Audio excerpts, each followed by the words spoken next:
A gente achou que fosse um dia de chuva normal, mas foi aterrorizante.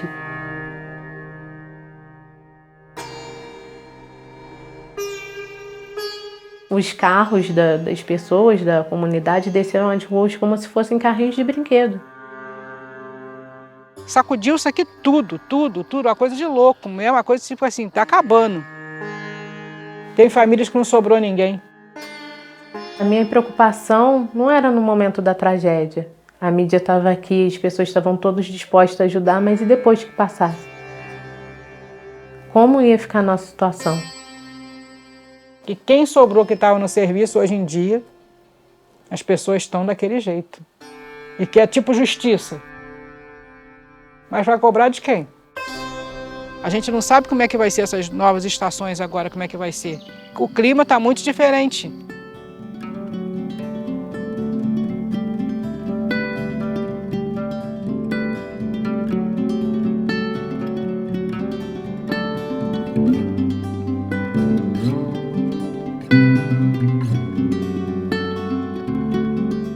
Meu nome é Josi Correia, sou moradora de Petrópolis, região serrana do Rio de Janeiro. Nasci e me criei aqui. Eu sou mãe, tenho 2 filhos, sou casada, trabalho ultimamente em uma creche, na parte da cozinha, faço a merenda das crianças, mas eu fui a minha vida inteira costureira. Sempre ajudei as pessoas, de alguma forma. Pessoas que estavam grávidas, não tinham uma roupinha para o bebê, eu dava um jeito de ajudar. Alguém que estava passando por uma dificuldade, aparecia uma doença, não tinha como comprar um remédio. Eu sempre vi um meio de ajudar, pedir para um amigo uma força.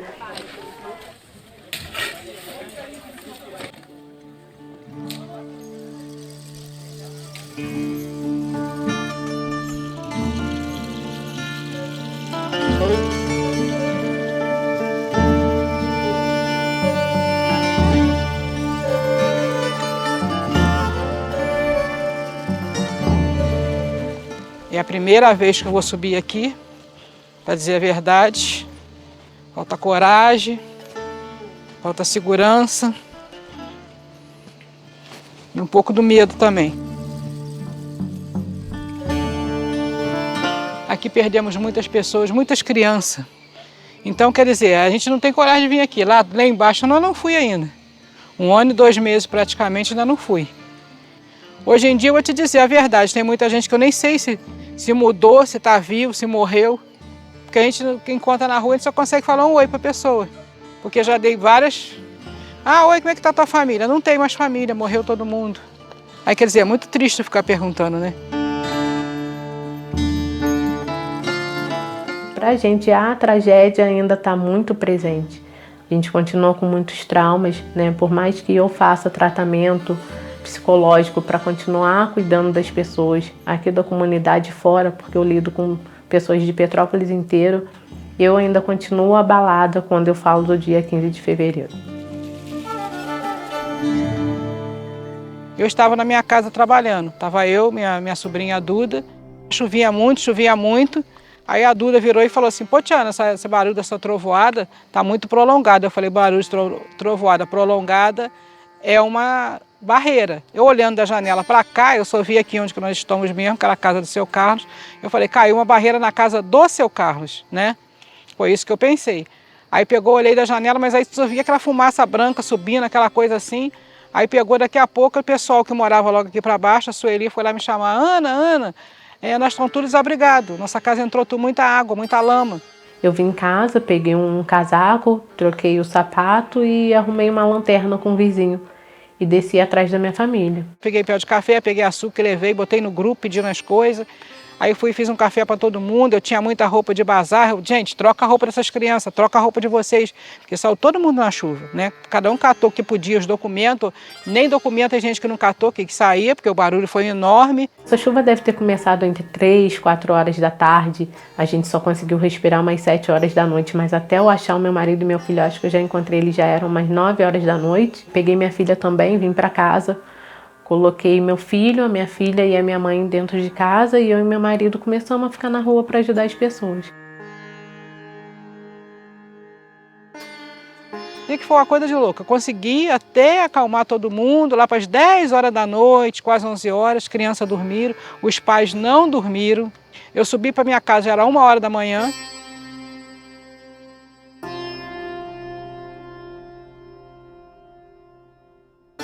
Uma barreirinha caindo numa casa é uma coisa, agora, aí só aqui, pô, foi quase 200 casas, umas 190 pessoas que morreram aqui, só aqui. Petrópolis todo foi 200 e pouco.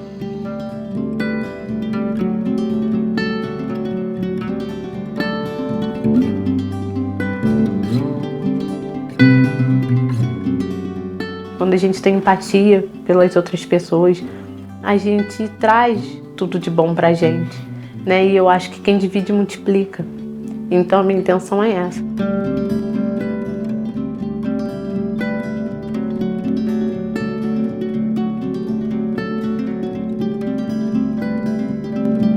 Eu me chamo Liliane Tavares, moro aqui no bairro de Educandos, aqui em Manaus, Amazonas. Minha casa já é uma palafita dentro do Igarapé.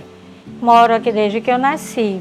Nasci no mesmo lugar, cresci, casei, criei meu filho, continuo morando no mesmo lugar. Com isso tudo que eu venho passando durante esse tempo e vendo, aí a gente resolveu ser voluntário no projeto que a gente faz, tem na igreja. Eu faço parte da Caritas Paroquial.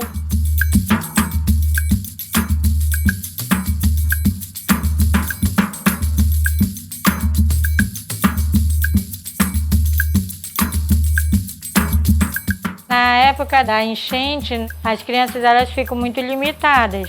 Ficam sem espaço para gastar a energia deles, né? Até mesmo para estudarem.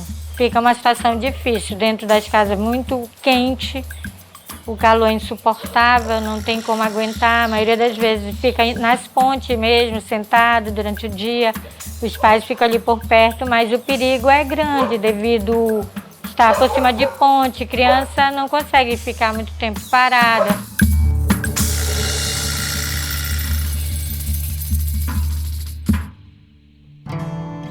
Eu sou professor, pesquisador, na verdade. Eu trabalhei no Instituto de Pesquisa do Amazonas, no INPA, né? Então, eu já trabalhei muito com esses aspectos na área de poluição, né? É uma área que eu amo trabalhar e, infelizmente, eu vivo nessa situação.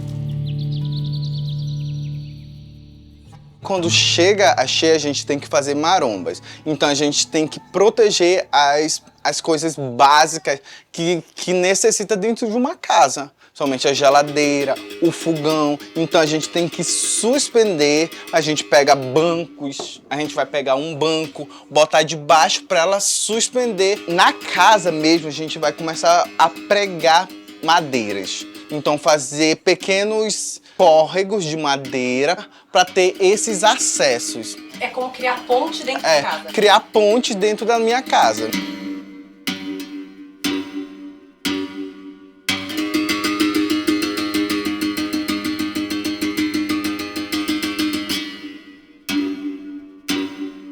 Fazem a ponte para termos acesso, muitos não têm nem contato a essa ponte.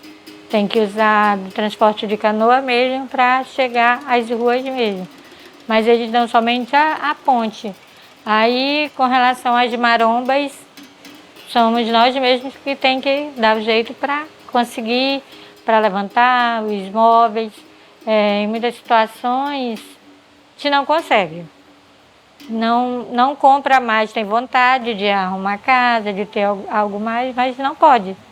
Devido a gente já pensar, quando vier enchente, nós vamos poder manter.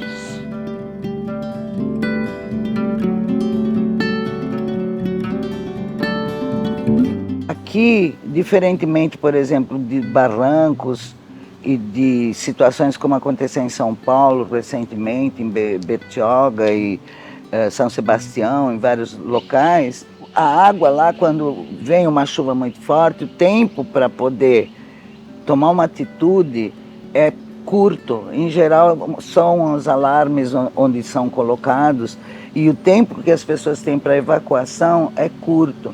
Mas aqui a inundação ela é progressiva.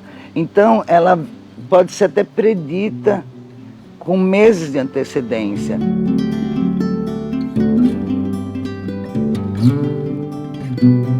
Se a cheia vem muito intensa e isso não foi planejado, não foi informado, a lavoura que iria ser colhida num mês, ela é alagada no mês anterior e a pessoa perde todo o seu provento porque perdeu seu ganha-pão, digamos assim, que seria a lavoura. Da mesma forma, isso impacta residências, o centro da cidade, fora as questões de saúde pública.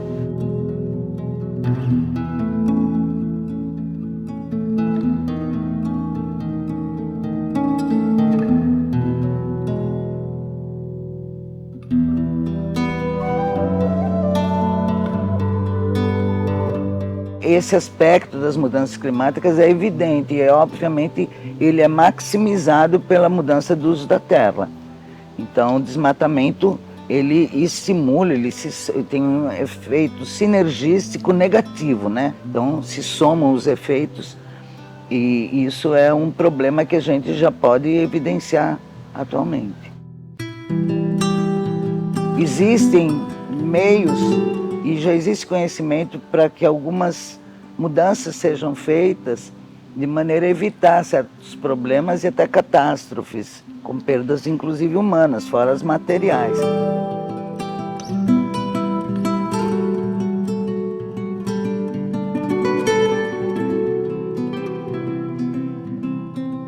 Nós estamos tendo, evidentemente, um aumento nas cheias mais intensas e uma redução nos níveis mais baixos das águas, de maneira que a amplitude entre cheia e seca está aumentando, o que significa que nós podemos projetar perdas materiais e humanas até maiores.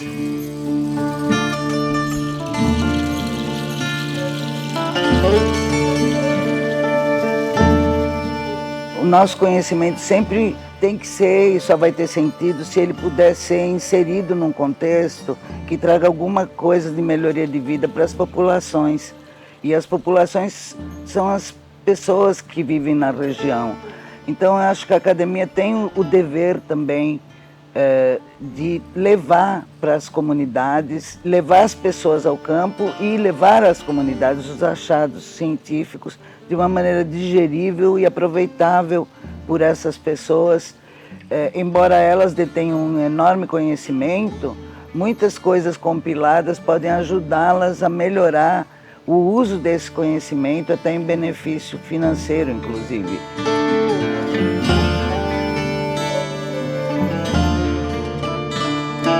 Nós somos meros gestores, e no caso da Amazônia em particular, dessa imensa, fantástica e ainda muito desconhecida biodiversidade, e nós não somos donos dela, nós não temos o direito de trabalhá-la de maneira destrutiva, porque nós temos o privilégio de poder utilizá-la de forma harmônica. Eu acho que se pudesse o governo e todo mundo em geral pudesse ajudar nós mais rápido a gente sair dessa agonia, que tem gente que até hoje não dorme. Devido a tanta coisa que a gente vê na nossa comunidade, a falta de preocupação, às vezes, dos poderes públicos, né? Nos sentimos abandonados quando isso acontece. As contenções das pedras que eram para ser feitas fizeram em locais onde todo mundo possa ver. Mas as que a gente mostrou que tem grandes necessidades, que se rolarem vai destruir muita coisa, eles fingem que não vê. A 24 de maio, que é a rua principal, perto do polo de modas da Rua Teresa, fizeram uma maquiagem bem bonita, porque é no início da rua, então fizeram uma obra até legal. Mas do meio para cima, nada foi feito. Aqui, na 1º de maio, nem está no papel das obras. É como se a gente não existisse.